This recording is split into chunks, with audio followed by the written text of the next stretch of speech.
Hello and welcome again to जी की power up.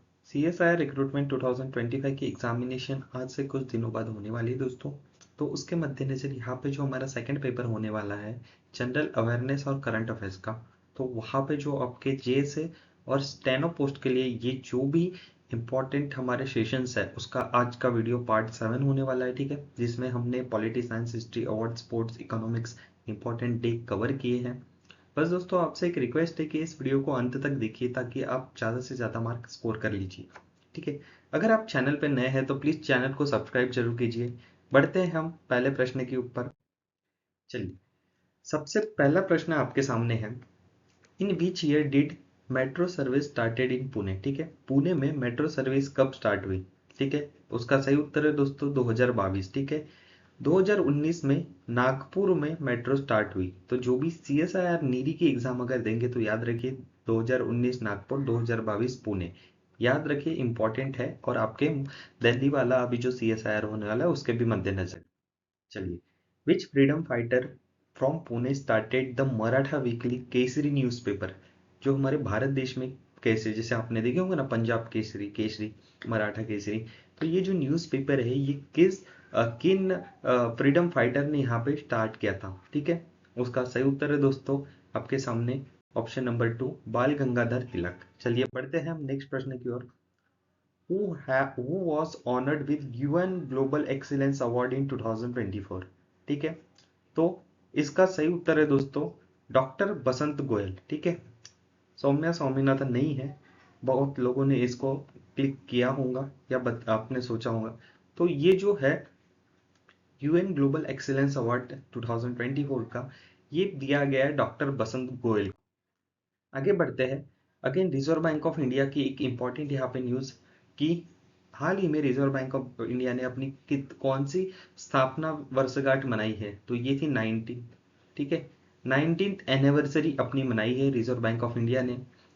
First governor of Reserve Bank of India की मैं बात करूं तो sir Osborne Smith, CD Deshmukh पहले भारतीय गवर्नर, हिल्टन यंग कमीशन के यहाँ पे रिकमेंडेशन के आधार पे रिजर्व बैंक ऑफ इंडिया का गठन हुआ था, ठीक है। 1934 को यहाँ पे रिजर्व बैंक ऑफ इंडिया का एक्ट पास हुआ था और कलकत्ता से 1935 को ट्रांसफर हुआ था मुंबई, ठीक है, एस्टेब्लिश हुआ था, ठीक है, 1935 को। और RBI nationalise previously own act, ठीक है, नेशनलाइज कब हुआ है 1949। और भारत में बैंकों का राष्ट्रीयकरण कब हुआ ये भी याद रखिए 1969 से। चलिए आगे की ओर बढ़ते हैं और नेक्स्ट प्रश्न हम देखते हैं। अगले प्रश्न की अगर मैं बात करूं तो when is every year United nation day is celebrated, ठीक है। हर साल यूनाइटेड नेशन डे कब मनाते हैं, इसका सही उत्तर आपको कमेंट बॉक्स में देना है दोस्तों। ये आपके लिए प्रश्न है, ठीक है। आगे की ओर बढ़ता हूं मैं, ठीक है। What is the name of military operation launched by India on May 7, 2025 targeting terror campus across Pakistan? तो पहलगाम पहलगाम जो अटैक हुआ था उसके प्रत्युत्तर में हमारे देश के भारतीय सेना ने यहाँ पे पाकिस्तान के टेरर जो कैंप्स है उनको निशाना बनाते हुए एक ऑपरेशन लॉन्च किया है। उसका नाम है दोस्तों ऑपरेशन सिंदूर, ठीक है। याद रखिए, एग्जामिनेशन में बिल्कुल पूछने की हाई चांसेस है। दोस्तों अगर आप इस चैनल पर नए हैं तो प्लीज़ मेरी रिक्वेस्ट है आप इस चैनल को सब्सक्राइब जरूर कर लीजिए ताकि आने वाले सभी गवर्नमेंट एग्जाम की करंट अफेयर्स और जनरल अवेयरनेस की वीडियोस मैं आप तक पहुंचा सकूं, जिसका लिंक मैंने टेलीग्राम का जो है चैनल है हमारा उसका डिस्क्रिप्शन में लिंक दे रखा है। तो please subscribe to our channel and join to our Telegram group ताकि आपको हर अपडेट समय पे मिलती रहे। चलिए आगे बात करूं। In which Indian city was the World Telecommunication Standardization Assembly WTSA held, ठीक है। तो कौन से शहर में भारत के ये WTSA 2024 ये हेल्ड हुआ है, ठीक है। उसके पहले मैं अगर बात करूं तो हमारे भारत देश के minister of communication and department of north eastern region ये कौन है, ज्योति आदित्य राव सिंधिया, ठीक है। ये इंपॉर्टेंट है। उसके बाद इस प्रश्न का सही उत्तर WTSA के 2024 का हेल्ड कहाँ पे हुआ था, ठीक है। ये हुआ है आपका न्यू दिल्ली, ठीक है, बहुत इंपॉर्टेंट है। अब देखिए दोस्तों, कुछ यहाँ पे ट्रिक्स के जरिए हम G7 कंट्रीज को याद करेंगे। मैं हर वीडियो में थोड़ा स्टैटिक और करंट अफेयर लेके चलता हूँ ताकि एग्जामिनेशन में पूछता है। प्रीवियस ईयर का ये ट्रेंड्स रहा है। यहाँ पे हम 2 कंट्रीज को कवर करेंगे, G7 countries and ASEAN countries. अगर मैं G7 कंट्रीज की बात करूँ तो कुल यहाँ पे आपको देखने मिलेंगे टोटल 7 कंट्रीज है। ठीक है, यहाँ पे 7 कंट्रीज है, 7 देशों से मिलके ये एक ऑर्गेनाइजेशन बनी है जिसका नाम है G7 कंट्रीज। ओके, चलिए देखते हैं इसकी ट्रिक्स क्या है। अब अगर आपको याद करना है कि G7 कंट्रीज का नाम, या एग्जाम में पूछे कि इनमें से G7 कंट्री कौन सी नहीं है, तो उसके लिए एक ट्रिक है दोस्तों। आपने कभी जूस पिया होगा, लेकिन इस बार आपको जूस किसके साथ पीना है? आपके गर्लफ्रेंड के साथ। ठीक है, तो एक ट्रिक है, बस याद रखिए, जूस विद गर्लफ्रेंड। अब देखिए, जे से क्या आता है, कौन सी कंट्री आता है? जापान। यू से यूएसए, आई से इटली, कनाडा सी से, इंग्लैंड ई से, इसको यूरोपियन यूनियन भी कहा जाता है। अगर कुछ पूछे कि G7 कंट्रीज कभी ऑप्शन में आए, अगर EU आपको दिख गया तो उसे क्लिक कर दीजिए। उसके बाद आ गया आपका जर्मनी। ठीक है, जे से गर्लफ्रेंड का जे से जर्मनी, एफ फ्रांस। तो ये हमारी ट्रिक यहाँ पे कवर हो गई। I repeat, Japan, USA, Italy, Canada, England, Germany and France. अब आते हैं हम आसियान कंट्री पे। इसका फुल फॉर्म है association for south east Asian Nations, जिसकी स्थापना हुई थी 1967 पे जकार्ता इंडोनेशिया में। इसका हेडक्वार्टर है। टोटल करंट मेंबर जो है इसके है 10, और सेक्रेटरी जनरल एक बार आप कंफर्म कर लीजिए, हो सकता है चेंज हुए हो, लेकिन लिम जॉक है। ठीक है, अब अगर ट्रिक की बात करूं आसियान कंट्रीज, आसियान देश को हमें याद रखने के लिए, तो यहाँ पे है टीवी क्लिप एमबीबीएस। ठीक है, टीवी क्लिप एमबीबीएस। देखिए, टी से है थाईलैंड, वी से वियतनाम, सी से कंबोडिया, एल से लाओस, आई से इंडोनेशिया, पी से फिलीपींस, एम से मलेशिया, बी से बर्मा जिसे म्यांमार कहा जाता है अब, पी से अगेन ब्रुनेई, एस से सिंगापुर। ये कंट्रीज है।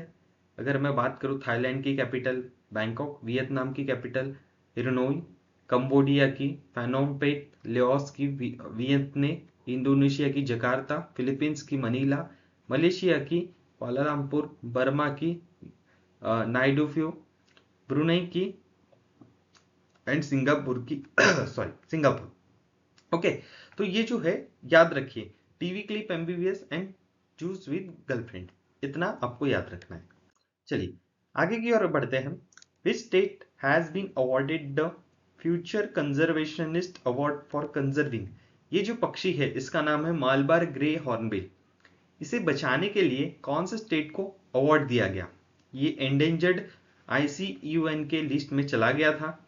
इस पक्षी को बचाने के लिए यहाँ पे काम किया है वो कौन सा राज्य है? पक्षी का नाम याद रखिए, मालबार ग्रेट हॉर्नबिल, जिसका सही उत्तर है केरला। चलिए नेक्स्ट प्रश्न के ऊपर बढ़ते हैं। Who developed the Nag MK2 antitank guided missile, ATGM? ये हमारे भारत देश के नेवी ने बनाया है। इसका सही उत्तर है Indian Navy. Who has won the 2025 Paris freestyle chess grand slam title? आपको फोटो में जो शख्स दिख रहे हैं इनका नाम बताना है, वही उसका सही उत्तर है। पहला आपका जो ऑप्शन है, गुकेश टोमराजू, मैग्नस कार्लसन, हिराको नामामुरा एंड अर्जुना इरिंगेसी। तो यहाँ पे जो आपको फोटो में दिख रहे हैं इनका नाम है मैग्नस कार्लसन। इन्होंने ग्रैंड स्लैम टाइटल जीता है पेरिस का फ्री स्टाइल चेस कैटेगरी में। ओके, चलिए नेक्स्ट प्रश्न के ऊपर पढ़ते हैं दोस्तों। एक बार फिर से हम स्टैटिक को रिवाइज कर लेते हैं। इसमें से अब 3 चीजें इंपॉर्टेंट रह गई है। देखिए, सबसे इंपॉर्टेंट है पाकिस्तान और भारत के बीच में कौन सी लाइन है, वो है रेड क्लिफ। दूसरी अगर बात करूं, McMahon line between India and China. Pakistan और अफगानिस्तान के बीच में कौन सी लाइन है? ड्यूरैंड लाइन। ठीक है, तो RMD। ठीक है, RMD याद रखो शॉर्ट में। सबसे इंपॉर्टेंट अभी जो युद्ध चल रहा है, तो रेड क्लिफ को याद रखो, पूछा जा सकता है। भारत चाइना के बीच में McMahon, Durand line Pakistan and Afghanistan. Okay, इतना याद रखिए। चलिए आगे की ओर बढ़ते हैं। What is the main objective of PM Vidya Lakshmi scheme? ठीक है, तो भारत सरकार की एक स्कीम है जिसका नाम है PM विद्या लक्ष्मी स्कीम। ये जो स्कीम है, ठीक है, ये इसका ऑब्जेक्टिव क्या है, प्राइमरी ऑब्जेक्टिव क्या है, ये हमें पूछा है। तो देखिए यहाँ पे ऑप्शन है, provide free laptops to student, promote digital learning in tribal offer skill development course और provide financial support to meritorious students for higher education. तो यहाँ पे हमारा पहला ऑप्शन जो है वो सही है। इस स्कीम का जो उद्देश्य है वो है कि फाइनेंशियल सपोर्ट, ठीक है, ऐसे जो स्टूडेंट्स हैं जो मेहनती है, ठीक है, जो मेरिटियस है, लेकिन किसी वजह से उनको जो आर्थिक मदद उनको मिल नहीं पाती, उसके कारण उनका काफी लॉस हो जाता है, ठीक है, पढ़ाई में वो बहुत अच्छे रहते हैं लेकिन कुछ वजह से जो है उनको फाइनेंशियल मदद नहीं होने के कारण वो अफोर्ड नहीं कर सकते अच्छी एजुकेशन, ठीक है, एजुकेशन। तो उस लिए जो ये है विद्या लक्ष्मी, मतलब आप अगर शब्द को ही ब्रेक करो तो आपको समझ जाएगा, एजुकेशन विद फाइनेंस मतलब पैसा, तो provide financial support to meritorious students.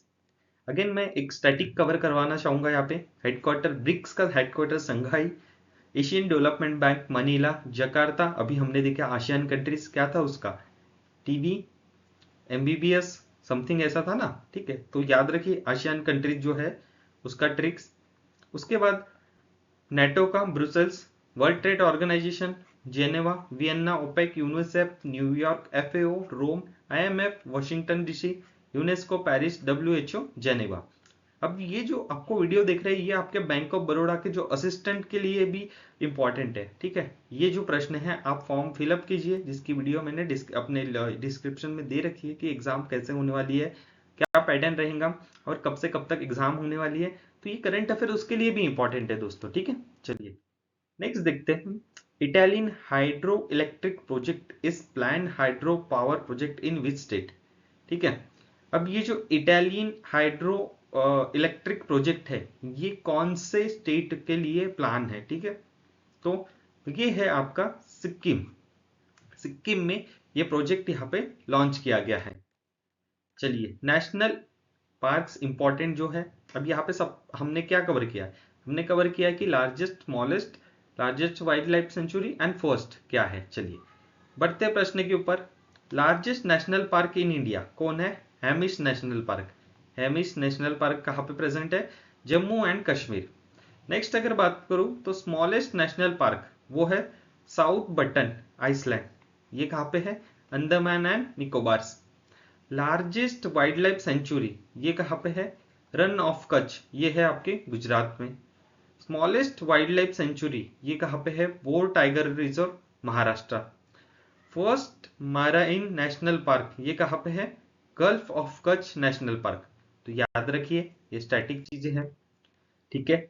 आगे अगर बात करते हैं दोस्तों तो which institute has discovered a host protein that usually tiny tweezer like machines to kill germ before they harm our body, ठीक है। तो ये हमारे बॉडी का जो रोग प्रतिरोधक संस्था होती है, इम्यून सिस्टम के खिलाफ जो हमारे बॉडी में यहाँ पे जो प्रोटीन्स होते हैं जो यहाँ पे उनसे लड़ाई करते हैं, हमें कोई डिसीज नहीं होने देते, तो वो कौन से आईआईटी ने यहाँ पे डेवलप किया है, तो उसका सही उत्तर है दोस्तों आईआईटी बॉम्बे, ठीक है। याद रखिए कि host protein tweezer like machines, ठीक है, ये साइंस के क्षेत्र में बहुत ही अच्छी उपलब्धि है, ठीक है। तो ये आईआईटी बॉम्बे से इनका ये यहाँ पे रिसर्च हुआ है।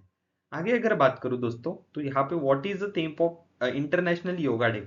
अब सबसे पहले बात करूं मैं कि international yoga day, international yoga day हम हर साल कब मनाते हैं, तो 21 जून, ठीक है।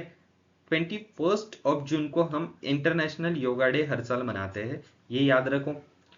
इसकी जो थीम है yoga for one earth and one health, ठीक है, yoga for one earth and one health, one earth and one health याद रखिए 21 जून, इतना ये बहुत इंपॉर्टेंट है। आगे अगर बात करूं दोस्तों तो यहाँ पे एक जो प्रश्न है, India international maritime defence exhibition जो एशिया में हुआ है, ये यहाँ पे भारत की तरफ से कौन सी शिप ने पार्टिसिपेट किया हम, ठीक है। तो आईएनएस कावेरी इसका सही उत्तर है दोस्तों। एक बार मैं चेक कर लूंगा, अगर ये मुझे डाउट लग रहा है इसका अगर उत्तर थोड़ा अगर गलत हो जाए तो मैं कमेंट बॉक्स में जरूर इसका उत्तर ड्रॉप करूंगा, but I think it is INS Kaveri. चलिए what is the ICUN status for snow leopard was recent, ठीक है। अभी अभी हमने बात किया था हेमिस नेशनल पार्क, तो हेमिस नेशनल पार्क में ये जो आपको दिखता है लेपर्ड, ये यहाँ पे देखने को मिलता है। तो अब क्या हुआ कि कुछ कारणवश, ठीक है, इनको जो एंटी पोचिंग होता है, ठीक है, इसके कारण इनकी हैबिटेट श्रिंक होती जा रही है, ठीक है, वहां पे इनके ऊपर अटैक करेंगे, इनको मारा जा रहा है। तो ये अब जो जम्मू कश्मीर और ये लद्दाख वाला पार्ट है ना, वहां से ये इनके ऊपर खतरे की घंटी अभी बज चुकी है। तो ये ICUN जो होता है, ठीक है, उसके अकॉर्डिंग एक स्टेटस मिलता है कि कोई प्राणी डेंजर्ड है, एंडेंजर्ड है, क्रिटिकली बहुत ज्यादा है, वल्नरेबल मतलब अभी वो लुप्त होने की, मतलब उसकी जो प्रजातियां है अभी वो खत्म होने की कगार पे है, या ठीक है वो मतलब लीस्ट थोड़ा सा कंसर्न है लेकिन लीस्ट कंसर्न है। तो यहाँ पे ICUN ने अभी अभी स्नो लेपर्ड को वल्नरेबल वाले कैटेगरी में डाल दिया है। वल्नरेबल मतलब भाई इसके ऊपर अब ध्यान देने की जरूरत है, नहीं तो ये भी प्रजाति हमारे मैप से, हमारे भारत देश से, हमारे यहाँ जो काफी मतलब कम मात्रा में प्रमाण में मिलती है स्नो लेपर्ड्स की प्रजातियां, तो ये वल्नरेबल होके ये फिर खत्म हो जाएंगी, तो इनके ऊपर ध्यान देना चाहिए। तो ऑप्शन नंबर सी सही है, ठीक है। आगे बढ़ते हैं। अभी एक नई करंट अफेयर आई है, मतलब बहुत इंपॉर्टेंट है, तो ये पूछ सकते हैं कि India to launch chipped enable e passports. तो ई पासपोर्ट्स का कंसेप्ट अभी हमारे देश में आ चुका है, ठीक है। ई पासपोर्ट्स में क्या होगा कि आपके जो पासपोर्ट्स होंगे वहां पे अब डिजिटल चिप लगे रहेंगे कि सिक्योरिटी के लिए, मतलब उससे देखिए क्या होगा कि यहाँ पे आपको सिक्योरिटी के मतलब देखिए biodata aimed at enhancing document security aligning with international standard for travel, मतलब प्रोसेस आपकी फास्ट हो जाएंगी एयरपोर्ट पे चेक इन चेकआउट की, और एक डिजिटल डेटा रहेगा, ठीक है, कि भाई इसके पास ये चीज है। तो ये याद रखिए भारत ने अब ये अपना लिया है, ठीक है, ये लागू होने वाला है। तो अगर पूछे कि क्या भारत देश में पासपोर्ट चिप इनेबल्ड है, तो हाँ, उसका उत्तर सही है। चलिए आगे बढ़ते हैं। Which is considered the largest dam in India based on its heights? सबसे पहला ही उत्तर सही है उसका, तहरी dam. Shanti Swarup Bhatnagar award is given for, ठीक है, तो मैंने ये जो है साइंस एंड टेक्नोलॉजी के फील्ड में ये शांति स्वरूप भटनागर अवार्ड दिया जाता है। Fan is world environment day, तो 7 सॉरी 5 जून को ये हम हर साल वर्ल्ड एनवायरमेंट डे मनाते हैं। ओके, इतना याद रखिए, 5 जून राइट है। नोबेल प्राइज की बात करें 2024 की, तो ये भी एग्जामिनेशन में काफी पूछा गया है, तो ये भी इंपॉर्टेंट है, एक बार पॉज करके देख लीजिए। नोबेल पीस प्राइज जो है, नोबेल पीस प्राइज शांति पुरस्कार, ये टोटल सबसे पहले तो देखिए नोबेल प्राइज कितने कैटेगरी में दिया जाता है, तो वो है कुल 6 category. Peace, literature, physics, chemistry, medicine, economics.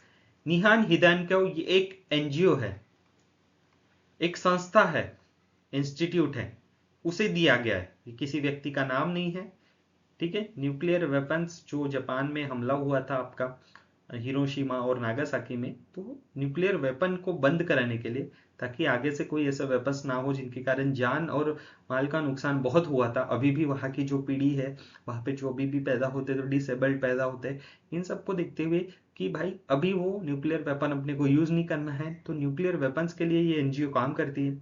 Literature में आप अगर बात करें तो हैंग कैंग, ये महिला है, उनकी जो बुक है उसके लिए एक मिला है। फिजिक्स में हॉपफील्ड और हिंटन करके जो है आपके फिजिसिस्ट, वो है। बेकर, हेसाबिस एंड जंपर, इन लोगों को केमिस्ट्री में मिला है। वी एम्ब्रोस एंड जी ग्रुकवेन, ठीक है, ये है मेडिसिन में। एंड इकोनॉमिक्स में है एस मोगल्यू एंड जॉनसन, ठीक है, मोगली आपको पता है, एंड बेबी जॉनसन वाला ऑयल, तो याद कर लीजिए। अब इंपॉर्टेंट एज लिमिट, ये भी एक स्टैटिक का पार्ट है। देखिए 35 ईयर आपकी एज होनी चाहिए प्रेसिडेंट ऑफ इंडिया बनने के लिए। वाइस प्रेसिडेंट के लिए अगेन 35, गवर्नर के लिए 35, ठीक है। अगेन आपको देखिए ये टॉप 3 जो पोजीशन है, president, vice president and governor. अब देखिए क्या होता है, ये एक सीक्वेंस और याद कर लेते हैं, भूलेंगे नहीं। प्रेसिडेंट के नीचे कौन होते हैं, वाइस प्रेसिडेंट। अब वाइस प्रेसिडेंट हो गए, उसके बाद अगर स्टेट का मैं बोलूं हेड कौन होते हैं, तो ऑब्वियसली वो है आपके चीफ मिनिस्टर, बट स्टेट के हेड होते हैं गवर्नर। तो ये जो टॉप पोजीशंस है, इसके लिए कितनी एज लगने वाली है, इसके लिए लगने वाली है 35। अब क्या बात कर रहे हैं हम, अब हो गया आपके प्राइम मिनिस्टर। प्राइम मिनिस्टर से बात करते हैं, तो प्राइम मिनिस्टर के लिए लगती है 25 ईयर्स, ठीक है। तो यहाँ पे हम बात कर रहे थे कि प्राइम मिनिस्टर बनने के लिए हमें 25 ईयर्स की एज होना जरूरी है। प्राइम मिनिस्टर के नीचे कौन आएगा, ठीक है, प्राइम मिनिस्टर के नीचे आप देखते हैं चीफ मिनिस्टर, ठीक है। पीएम सीएम की अगर बात करें तो इनके लिए भी 25 ईयर एज हो जाएंगी, ठीक है।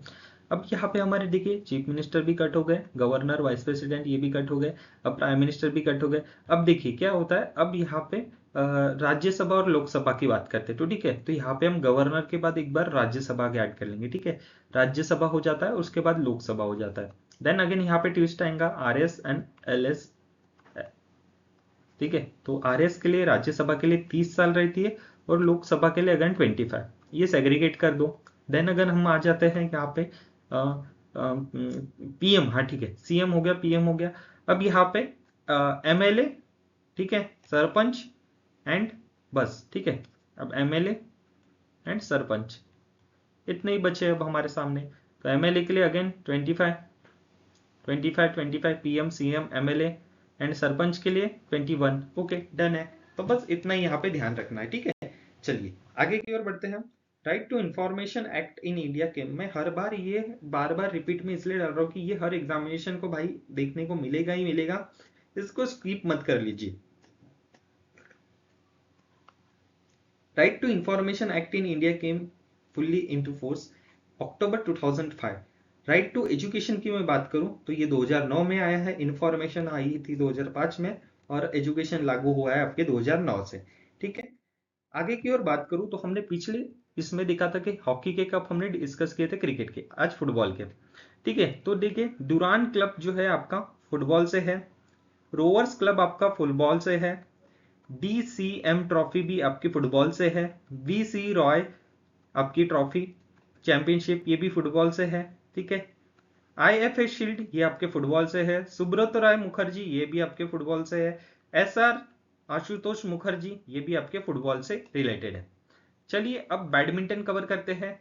नारंग कप, चड्ढा कप, अमीर दीवान क्लब, ठीक है, ये आपके बैडमिंटन से है। अगर हम बात करें basketball, Bangalore bulls challenger cup, Nehru cup, federation cup, ये आपके बास्केटबॉल। इंपॉर्टेंट है गोल्फ, यहां से हर बार क्वेश्चन आता है। Rider, skeet in hill, walker, rider, skill in hill, walker. तो ये जो कप है ये आपके इंपॉर्टेंट कप से, ये स्टैटिक में एक बार आपको पूछे जा सकते हैं, ठीक है। नेक्स्ट बढ़ते हैं दोस्तों। Following government scheme is aim to promotional agriculture productivity in 2025 budget जो आया है, उसमें कौन सी स्कीम के तहत यहाँ पे हमने गवर्नमेंट ने एग्रीकल्चर प्रोडक्टिविटी बढ़ाने के लिए स्कीम लॉन्च की, तो वो है PM धन धान्य कृषि योजना दोस्तों, ठीक है। इतना आज के लेक्चर के लिए हम यहाँ पे स्टॉप करते हैं।